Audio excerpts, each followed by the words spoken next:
Welcome to my channel. आज हम देखेंगे relation of stomach and stomach bed. और ये वाला पहले हम थ्योरी देख लेंगे, उसके बाद स्टोमक बेड जो है उसको हम डायग्रामेटिकली समझेंगे। तो चलिए शुरू करते हैं।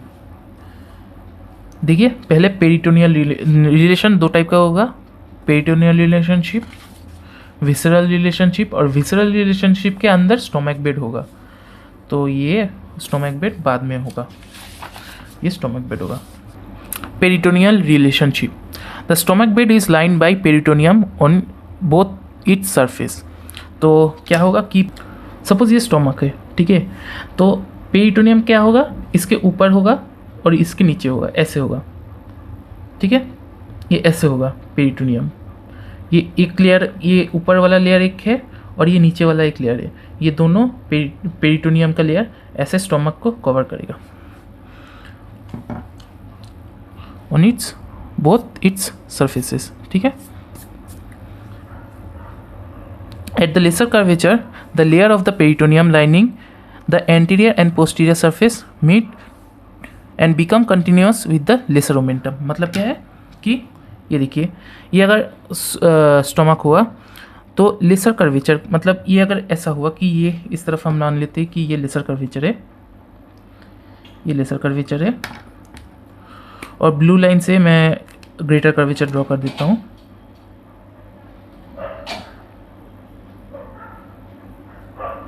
ठीक है, तो ये सोचिए कि स्टोमक है और ये लेसर, ये रेड वाला लाइन लेसर कर्वेचर है और ये ब्लू वाला लाइन ग्रेटर कर्वेचर है। तो क्या होगा कि ये पेरिटोनियम ऐसे कवर होगा। देखिए, at the lesser curvature the layers of the peritoneum lining the anterior and the posterior surface meet and become continuous with the lesser momentum. तो क्या हुआ कि ये हुआ और ये हुआ, ये जो ऊपर का पोर्शन हुआ, ये देखिए, ये जो मीट हुआ एक साथ ऐसे, ये होगा लेसर मोमेंटम, ये ऊपर वाला पोर्शन लेसर मोमेंटम होगा, ठीक है।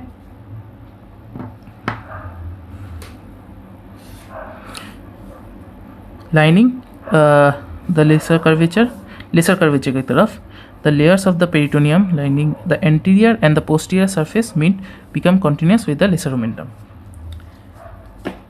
Along the greater curvature, two layers meet to form the greater omentum. तो देखिए, ये फिर से ले लेते, स्टोमक है तो ये ग्रेटर ओमेंटम है। तो ग्रेटर ओमेंटम क्या बोले, ऐसे अगर हुआ तो ये नीचे की तरफ जो हुआ, नीचे की तरफ जो पेरिटोनियम ऐसे कवर हुआ, थोड़ा सा ऊपर करके रखता हूँ ताकि समझ में आए। ये जो नीचे की तरफ हुआ, ये वाला पोर्शन ग्रेटर ओमेंटम हुआ, ये लेसर ओमेंटम हुआ, ये ग्रेटर ओमेंटम हुआ। और ग्रेटर ओमेंटम ऐसे होता है, ये सोचिए ऐसा और ये ऐसा। तो एक तो ग्रेटर सेक का होता है, ये बाहर वाला ग्रेटर सेक का होता है। ग्रेटर सेक मतलब पेरिटोनियम का एक सेक होता है, दो सेक होता है, एक लेसर सेक होता है और एक ग्रेटर सेक। सेक मतलब एक पाउच की तरह होता है। तो ग्रेटर सेक का ये पेरिटोनियम है और ये लेसर सेक का पेरिटोनियम है, और ये चारों लेयर मिलके, मतलब ये दो और ये दो, मतलब टोटल 4 हुआ। तो ये ही फोल्ड हो रहा है, एक फोल्ड, ये भी फोल्ड हो रहा है, तो ये टोटल 4 हुआ। मतलब है तो 2 लेयर, लेकिन ये ऐसा लग रहा है ना ये 4 लेयर है। तो ये चीज़ टोटल मिलके बनता है greater omentum. Near the fundus of the 2 layer meet to form the gastrosplenic ligament. तो गैस्ट्रोस्प्लिनिक क्या, ये मीन क्या हो रहा है, गैस्ट्रो मतलब स्टोमक, ये गैस्ट्रो मतलब स्टोमक होगा, और स्प्लिनिक मतलब स्प्लीन होगा। तो गैस्ट्रो मतलब स्टोमक और स्प्लिनिक मतलब स्प्लीन। सो पेरिटोनियम फोल्ड जो मतलब स्टोमक और स्प्लीन को एक साथ बाइंड कर रहा है, उसको हम बोलेंगे गैस्ट्रोस्प्लेनिक लिगामेंट, ठीक है। नियर द कार्डियक एंड मतलब जहाँ पर ऑरिफिस है डायफ्राम का, जहाँ से इसोफेगस से कंटिन्यू हो रहा है स्टोमक में, तो वहाँ पर क्या होगा, the peritoneum on the posterior surface is reflected into diaphragm as the gastrophrenic ligament. तो गैस्ट्रोफ्रेनिक, ठीक है, देखिए गैस्ट्रोफ्रेनिक मतलब गैस्ट्रो मतलब फिर से गैस्ट्रो मतलब स्टोमक होगा, और फ्रेनिक मतलब देखिए गैस्ट्रो मतलब स्टोमक होगा, और फ्रेनिक मतलब डायफ्राम होगा। तो समझ लेते कि नियर द कार्डियक एंड, मतलब कार्डियक एंड मतलब ऊपर की तरफ, जहाँ पर वो इसोफेगस से स्टोमक बन रहा, मतलब कंटिन्यू हो रहा है, वहाँ पर the peritoneum on the posterior surface is reflected into. तो रिफ्लेक्टेड मतलब एनाटॉमिकली रिफ्लेक्टेड मतलब होता है ये जो एक फोल्ड हुआ, रुकिए एक मिनट, ये जो एक फोल्ड हुआ इसको हम बोलेंगे reflected.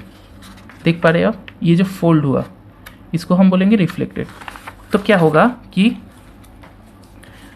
The peritoneum on the posterior surface is reflected into diaphragm. तो ये सपोज स्टोमक है, ठीक है, ये स्टोमक है, तो पोस्टीरियर सरफेस में ऐसे फोल्ड हो जाता है, रिफ्लेक्ट हो जाता है, ऐसे करके पेरिटोनियम फोल्ड हो जाता है। तो इसको हम बोलेंगे क्या, गैस्ट्रोफ्रेनिक लिगामेंट, ठीक है। Cranial to this ligament, a small part of posterior surface of the stomach is in direct contact with the diaphragm, left crus। Diaphragm का लेफ्ट क्रस होगा, ठीक है। लेफ्ट क्रस मतलब ऐसे दो क्रस होता है, राइट क्रस और लेफ्ट क्रस, और इन दोनों के थ्रू पोस्टीरियर एब्डोमिनल वॉल में डायफ्राम अटैच होता है। तो ये लेफ्ट क्रस हुआ, तो लेफ्ट क्रस के क्या बोल रहा है कि contact with the left crus, तो स्टोमक लेफ्ट क्रस के कॉन्टैक्ट में होगा, तो ऐसा होगा कुछ। तो पीछे से अगर ये अगर लेफ्ट क्रस हुआ तो ऐसे स्टोमक को पीछे से ये होगा, इन कॉन्टैक्ट होगा। This area is known as the bare area of the stomach. Bare area क्यों बोल रहा है, क्योंकि वहाँ पर कोई पेरिटोनियम प्रेजेंट नहीं होता, वो डायरेक्टली ये स्टोमक डायरेक्टली लेफ्ट क्रस से अटैच होता है, इन कॉन्टैक्ट होता है। और क्रेनियल मतलब कि देखिए दो होता है, एक कॉर्डल होता है, रुकिए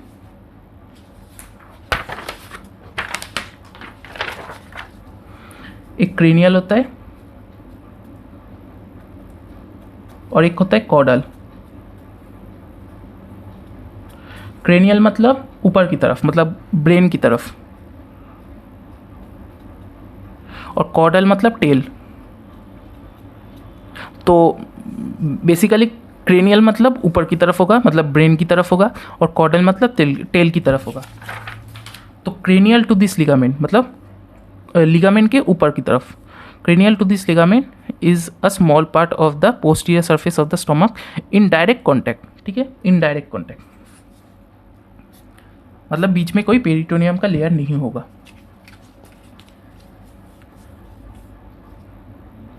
the greater and lesser curvature along the peritoneal reflection are also bare। इसका मतलब क्या है, ये अगर स्टोमक हुआ तो इसके नीचे और इसके ऊपर देखिए, ये बीच में ये वाला एरिया बेयर हो रहा है, ठीक है।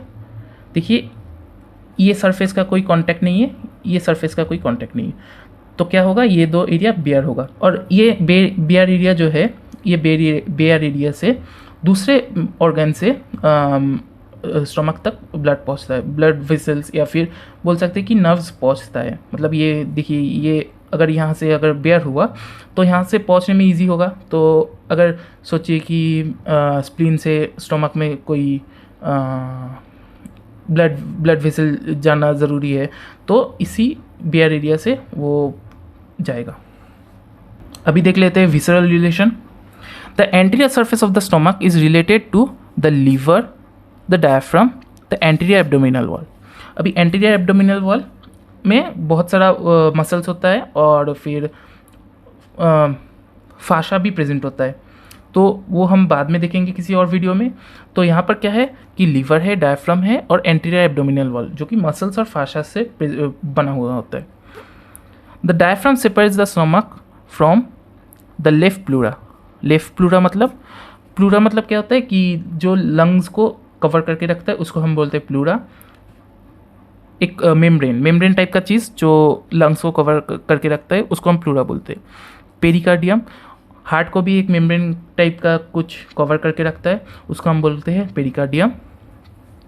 6th to 9th rib, 6th to 9th ribs, 6th to 9th ribs भी डायफ्राम सेपरेट करता है, मतलब डायफ्राम स्टोमक को सेपरेट करता है, ठीक है। The costal cartilages are separated from the stomach by transversus abdominis. ये जो ट्रांसवर्सस एब्डोमिनिस है एक मसल है जो कि एंटीरियर एब्डोमिनल वॉल का मसल है। Gastric nerves and vessels give branches deep to the peritoneum.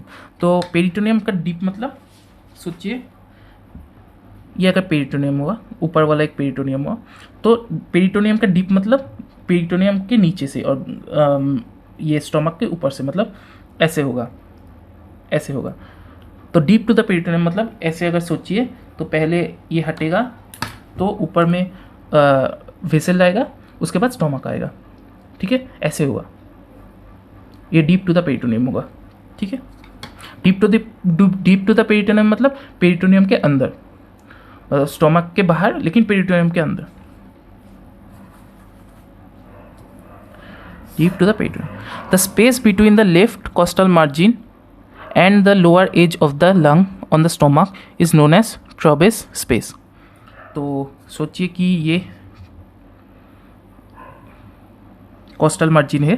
Costal margin मतलब जहाँ पे ये जिफॉइड प्रोसेस है, ठीक है। जिफॉइड प्रोसेस से ये जो लास्ट कॉस्टल मार्जिन निकल रहा है, मतलब कॉस्टल कार्टिलेज निकल रहा है, उसको हम अगर ट्रेस करेंगे और फिर लंग को ट्रेस करेंगे, ठीक है। ये सपोज लंग है, तो ये जो स्पेस बना इसको हम बोलेंगे ट्रोबेस स्पेस।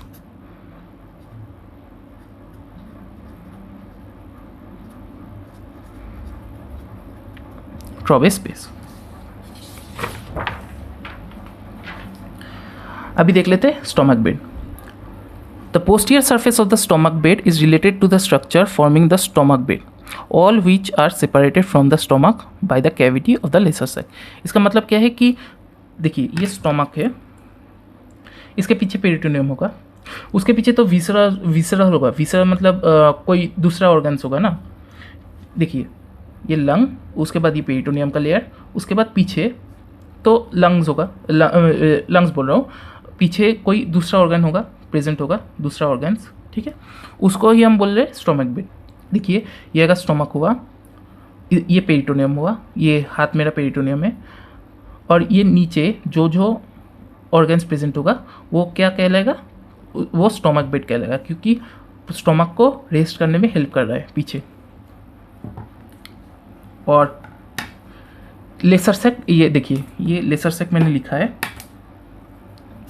तो लेसर सैक मैंने बोला था कि दो टाइप का सैक होता है, एक ग्रेटर सैक और एक लेसर सैक। मतलब अभी के लिए वो ये समझ लीजिए कि लेसर सैक स्टोमक के पीछे ख़त्म हो जाता है। अच्छा, ये दो पार्ट में डिवाइड होगा, ठीक है। स्टोमक बेड दो पार्ट में, ऐसे तो डिवाइड करने का कोई ज़रूरत नहीं है, लेकिन कुछ बुक में ऐसे सेपरेटली दिया हुआ है, इसीलिए मैं समझा रहा हूँ ऐसे, नहीं तो आप डायरेक्टली ऐसे लिख सकते हैं। ये 8 पॉइंट्स होगा, 1 2 3 4 5 6 7 8, ये 8 पॉइंट्स ही होता है। लेकिन एक बुक में मैंने देखा था कि ऐसे लिखा हुआ है सुपीरियरली और इन्फीरियरली, इसीलिए मैंने सेपरेट करके ऐसे लिखा है, ठीक है। द डायफ्राम होगा ऊपर में, द स्प्लीन समटाइम्स, वो समटाइम्स प्रेजेंट होता है spleen. The upper pole of left kidney, the left suprarenal gland, suprarenal gland मतलब किडनी के ऊपर जो ग्लैंड प्रेजेंट होता है उसको हम बोलते हैं सुप्रारीनल ग्लैंड। और इन्फीरियरली प्रेजेंट होता है splenic artery, upper part of pancreas, transverse mesocolon. अभी मेसोकोलोन क्या है, ये सोचिए कि इंटेस्टाइन है, लार्ज इंटेस्टाइन, और ये जो ट्रांसवर्स कोलोन समझ लीजिए, ये ट्रांसवर्स कोलोन है, असेंडिंग कोलोन होता है, ट्रांसवर्स कोलोन होता है और फिर डिसेंडिंग होता है। तो ये ट्रांसवर्स कोलोन है। तो एक पेरिटोनियम का लेयर होता है जो ऐसे करके दो फोल्ड होके, मतलब एक ही फोल्ड ऐसे करके जाके ये पीछे पोस्टीरियर एब्डोमिनल वॉल से अटैच होता है। तो इसको हम बोलते हैं, ये जो चीज़ है जिसको हम ऐसे मतलब एक ही फोल्ड से जो ट्रांसवर्स मीजोकोलोन को पकड़ता है उसको हम बोलते हैं ट्रांसवर्स कोलोन को पकड़ता है उसको हम बोलते हैं ट्रांसवर्स मीजोकोलोन। और फिर splenic flexure of the colon. Splenic flexure क्यों? क्योंकि स्प्लीन के नीचे होता है कोलोन का, और ये मतलब ये ट्रांसवर्स हुआ और फिर ये नीचे चला गया, तो ये स्प्लीन ऊपर होता है ऊपर, तो इसको हम बोलते हैं स्प्लीनिक फ्लेक्चर।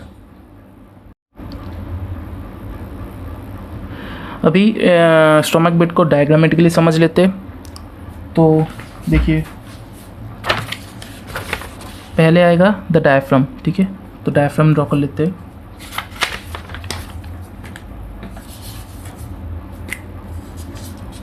तो डायफ्राम ऊपर की तरफ होगा, ठीक है। उसके बाद आएगा स्प्लीन, ये स्प्लीन तो साइड में होगा, ये बाद में ड्रॉ करता हूँ। The upper pole of kidney, ठीक है, the upper pole of kidney.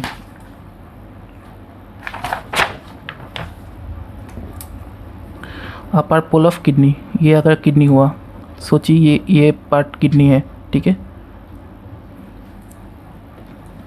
फिर उसके बाद है left suprarenal gland, left suprarenal gland ये होगा, ठीक है, ठीक है। फिर आएगा splenic artery, splenic artery tortuous होता है, तो ये स्प्लेनिक आर्टरी होगा, ठीक है। फिर उसके बाद आएगा अपर पार्ट ऑफ पैनक्रियास,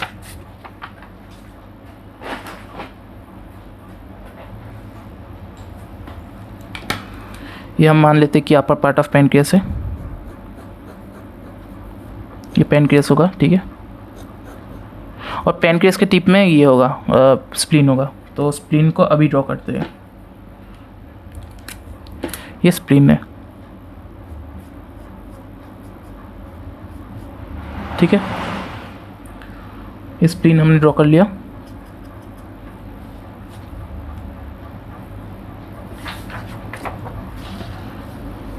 उसके बाद ट्रांसवर्स मीजोकोलोन,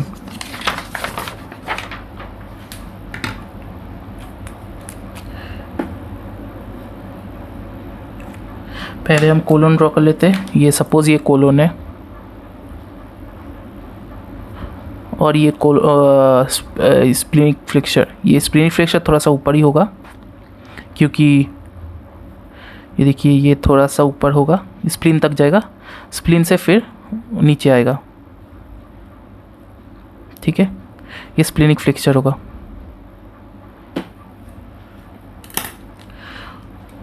और ये होगा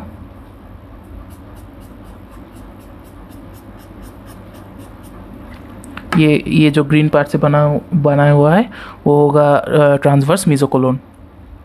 तो लेबल कर लेते हैं एक एक करके।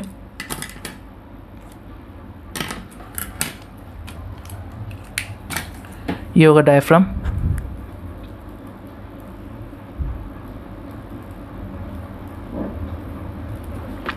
ये होगा सुप्रारीनल ग्लैंड,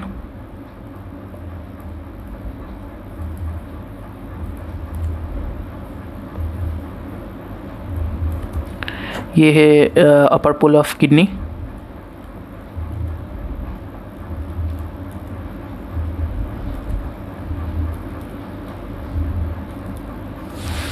ये होगा स्प्लेनिक आर्टरी,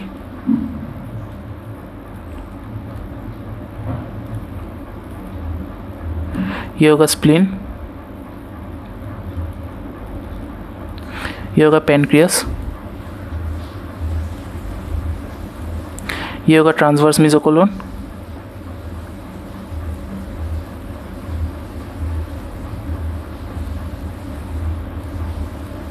और ये होगा ये जो बेंड है, मतलब ये कोलोन हुआ, ट्रांसवर्स कोलोन हुआ और फिर ये डिसेंडिंग कोलोन हुआ, तो ये जो बेंड होगा ये कोलोन का बेंड होगा, इसको हम बोलेंगे स्प्लीनिक फ्लेक्चर ऑफ कोलोन।